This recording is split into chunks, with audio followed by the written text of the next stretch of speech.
Yes, so hi everyone and a warm welcome to our channel. I hope you are doing well. Studies and preparations ने आपको अच्छा साथ दिया होगा इस पेपर में and I really hope that your paper went good. So this is a macro overview of the paper. मैं discussion में नहीं जाने वाला. I still stand by what I said for all the papers. अभी IDT के nitties gritties of the question मैं आपके साथ डिस्कस नहीं करूंगा. वो आपको मैं सही टाइम पे दे दूंगा. हम डिस्कस करके we will upload, don't worry. हम उसको नेक्स्ट वीक कर लेंगे. अभी एक बेसिक क्यूरियोसिटी होती है दिमाग में, एक किल करना है, तो इसलिए ये एक छोटा सा एक 8-10 मिनट का मैं आपके साथ डिस्कशन रख रहा हूं. स्टार्ट करने से पहले एक रिक्वेस्ट है, अगर जेन्युइनली, क्योंकि मैं भी आपके साथ इस जर्नी में था, ठीक है, बस मैं फिजिकली पेपर देके नहीं आया, वो आप मेरे लिए गए थे, मतलब एक होता है ना, उस प्रिपरेशन में मैं भी था आपके साथ. So if genuinely our resources help whatever it is, do let me know in the comments. उसका रीजन एक ही है, हमारा जो भी रीच होता है, काम होता है, वो आपके वर्ड ऑफ माउथ से ही चलता है. Okay, so it will give an authentic feedback to other students. तो आप जरूर मुझे कमेंट करके बताना if the resources help. Okay, अब रही बात सर आपका क्या रिव्यू है. देखो, मैं कभी अपना रिव्यू अपने माइंड से नहीं देता, बिकॉज मैं दिन रात आईडीटी कर रहा हूं, तो मेरा ओपिनियन नहीं मैटर करता है, आपको ओपिनियन मैटर करता है. बट ओवरऑल देख के मुझे लगा कि जो स्टूडेंट्स का रिव्यू आ रहा है दैट इज एब्सोल्युटली करेक्ट. ये पेपर का अगर मैं एक लाइन में इसको समअप करूं तो मैनेजेबल बट लेंदी ऐसा एक बन सकता है, जो कि मेजोरिटी से एग्री करेंगे. आज मैंने अभी थोड़ी देर पहले ही I have taken a small review of this paper. अभी कितने 1300 लोगों ने वोट किया है. 27% से awesome paper, we are targeting more than 60. कुछ इंडिविजुअल बच्चों का मेरे पास आया, वी आर इवन टारगेटिंग 70-80. लेकिन ये वो रहे होंगे जिनका सर एकदम मक्खन प्रिपरेशन चलता है, स्टार्टिंग से क्लासेस, ये वो सब अच्छे से चला है. मेजोरिटी जो है वो 50 to 60 में गया है. 57 प्लस 27 मतलब आप ये देखो, 75-80% जो लोग हैं वो कह रहे हैं कि हम कोई ऐसा कोई मुश्किल पेपर नहीं है, हम फेल नहीं होंगे. और ये जो एवरेज वाले गए हैं ना, एवरेज में स्कोर 50 to 60, इनका जो मेजर आ रहा है वो है थोड़ा लेंदी, विच आई फेल्ट, मुझे भी लगा. एमसीक्यूज थोड़े लंबे थे, एमसीक्यूज में आपको टाइम लग सकता था. एंड अगर आपने मेरी एक चीज फॉलो करी होती, जो मैंने आज सुबह भी बोली थी आपको, कि जो कर रहे हो वो अच्छे से करना, वो अगर आपने किया है, डोंट वरी, आपके नंबर बन जाएंगे, आप फेल नहीं होंगे. फिर ऊपर का कितना है वो डिपेंड करेगा हमने पेपर कैसा किया है. 16% नॉट गुड, ठीक है. देर इज सम कैटेगरी जिन्होंने शायद प्रिपरेशन इतनी अच्छी नहीं होती और हम दे देते हैं, इट्स फाइन. बट अगर आप देखोगे तो 57 प्लस 27 मेजोरिटी ने बोला कि हम फेल तो नहीं हो रहे. आई फील सेम, मेरे को एकदम ठीक लगा ये वाला रिव्यू. तो एमसीक्यूज में मुझे लगा थोड़ा tricky. Tricky in the sense क्या होता है, जो क्वेश्चंस पूछे गए थे उसमें कैलकुलेशंस बहुत ज्यादा थी. कुछ पार्ट्स बड़े डायरेक्ट थे. एक शोकोस नोटिस का मैंने देखा, हम एक ओवरऑल देख लेंगे, पर मैं एग्जैक्ट आंसर मैचिंग आपके साथ नहीं करूंगा कि ये ए बी सी, ऐसा नहीं करूंगा. एमसीक्यूज थोड़ा सा ट्रिकी इस सेंस में थे कि कैलकुलेशन ज्यादा थी, कैलकुलेटिव ज्यादा थे. जो हम जैसे क्वेश्चन 1 में कैलकुलेशन करते वो मुझे इसके अंदर दिखा. ओवरऑल यस, लेंदी अगर आपको लगाओ तो एकदम ठीक है, कोई दिक्कत नहीं है. तो अगर आपने 80-85 का अटेम्प्ट किया है और मैक्सिमम उसमें से करेक्ट हुआ है ना, आप 60 के ऊपर भी लेके चले जाओगे स्कोर, डोंट वरी. डिस्क्रिप्टिव जो, yes I agree, it was very much manageable. अगर आपने पढ़ाई ढंग से करी है तो मैनेजेबल था. स्मॉल पॉइंट्स टेस्टेड, ये मैं आपको स्पेशल बोलूंगा, ये आईसीए ने फिर से प्रूव किया कि आप मटेरियल नहीं छोड़ सकते.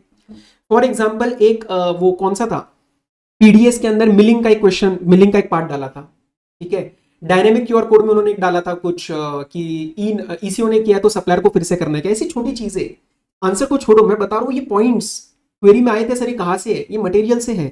तो आपको देखना था कि आपकी बुक में, ये हमारी बुक में कवर्ड है obviously, but you have to ensure now that the ICI is now moving towards the trend, जहां पे कितने पेजेस के नोट्स है सर, इतने कम में काम हो जाएगा, नहीं, कवर्ड है ना सब. तो वो आपको, that is the valuable resource for you. Overall थोड़ा सा देख लेते क्या क्या क्वेश्चंस आए थे, कैसे कैसे था. देखो, क्वेश्चन नंबर 1 में कोई भी नया एडजस्टमेंट नहीं था. बच्चों ने इसको कंफर्म किया इस कमेंट को कि सर कोई नया एडजस्टमेंट नहीं है, आपसे हैंडल हो गया होगा. Nothing new in question number 1. 14 marks आपके बन सकते थे.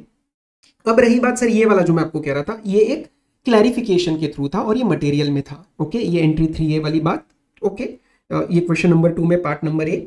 बाकी not a very new adjustment again in question number 2, इसके अंदर कोई नया एडजस्टमेंट नहीं था. ये वाला जो पार्ट नंबर बी है आपका, ये जॉब वर्कर वाला सवाल, ये आपके मटेरियल से था. Okay, this was from your material, handle हो सकता था. डिस्क्रिप्टिव आई थिंक मेजोरिटी आप लोगों का वही गया कि सर आता था पर टाइम नहीं मिला, तो कोई बात नहीं, वो सबके साथ हुआ है. Okay, so that is fine. Part number C जो था, ये एक रिपीट सवाल था, इसके अंदर भी कोई नया एडजस्टमेंट मुझे नहीं दिखा वैल्यूएशन के अंदर. So this was your repeat question, not a new adjustment anywhere. और थर्ड के ए वाले में येस प्लेस ऑफ सप्लाई में थोड़ी चीजें लिखने को आपको लगी होंगी कि सर मेरे को ज्यादा लिखना पड़ रहा है 5 नंबर के लिए, that was a very normal feeling, I also felt the same. And ये फर्स्ट वाला और आपका एक और इसके अंदर टाइम ऑफ सप्लाई वाला, ये आपका अमेंडमेंट से था। तो अमेंडमेंट्स तो हमेशा ही टेस्ट होती है यार, मतलब अमेंडमेंट्स अगर तुम नहीं करके गए हो तो that is purely your fault, no one can be blame. ये डायरेक्टली अमेंडमेंट में से था और बचे हुए आपके प्लेन वनीला क्वेश्चंस थे from the place of supply 12 and 13। बाकी ये वाला एक टेलीकॉम ऑपरेटर का था, स्पेक्ट्रम और ये time of supply, this was amendment, directly दोनों केसेस अमेंडमेंट में रेफर थे, वो एज इट इज आपको पेपर में लिखने थे। हाँ, अब सुनो ये वाला part, IGCR, import of goods at concessional rate of duty, ये बच्चे नहीं करते, ये आप नहीं करते हो कस्टम्स के अंदर। करके आपने करवाया था क्या? यस, हमारे क्लास में बिल्कुल हुआ है, तो आपके क्लास में भी मतलब डिपेंड करता है हुआ है नहीं हुआ, वो आपको देखना है। And this was covered from that. So छोटा सा जो पैटर्न ब्रेक होता है that happens in every paper, ये उन्होंने पूछा कैपिटल गुड्स का आपको डेप्रिसिएशन वगैरह वो कैलकुलेट करना था। ओके, ये सुपर 40 में हमने कवर किया था, दिस वाज टीडीएस। तो इसमें आई डोंट थिंक बच्चों ने कोई I haven't received any adverse comment for this particular part. तो ये सुपर 40 में भी हमारे कवर हुआ था और टीडीएस का डायरेक्ट सवाल था। ये वाला क्या था आपका, registered places. Okay, QRMP scheme, ये रिटर्न्स में हमने कवर किया है। मैं अभी डिटेल्स नहीं डिस्कस कर रहा, आई एम जस्ट सेइंग कि हाँ ये हुआ या नहीं हुआ या कोई बहुत नया सवाल था, तो नया सवाल नहीं था। ये मैं वो वाला पार्ट आपको कह रहा था कि मटेरियल में इसके ऊपर डायरेक्टली आंसर है कि is this statement a valid और इनवैलिड स्टेटमेंट, कि once the ECO has done with the dynamic QR code requirement, क्या सप्लायर को फिर से इशू करना पड़ता है क्या। बाकी ये वाला हमारे सुपर 40 में नॉडी का सवाल अगर आपको याद होगा, हमने इन चीजों को डील किया था कि ये एनेक्जर 1 में कैसे डील किए जाते हैं। So this was manageable and I think आपने मैनेज किया भी है। रही बात ये वाली, इसमें कुछ बच्चों ने शायद गलती करी है, मुझे ऐसा आ रहा है टोटल लेने में या जो भी पूछा था वो देखना एक बार। एड अबेट वाली बात we have covered in the 2 दिन पहले का जो रिवीजन था, प्लस आज सुबह मैंने एथिकल, आज सुबह नहीं कल मैंने डाला था एथिकल एस्पेक्ट्स वाला, उसके अंदर एड अबेट के ऊपर बहुत बड़ी डिस्कशन हुआ था। तो ऑफेंसेस पेनल्टीज आईसीए टेस्ट करता है, दैट वी नो, तो वो पूछा गया।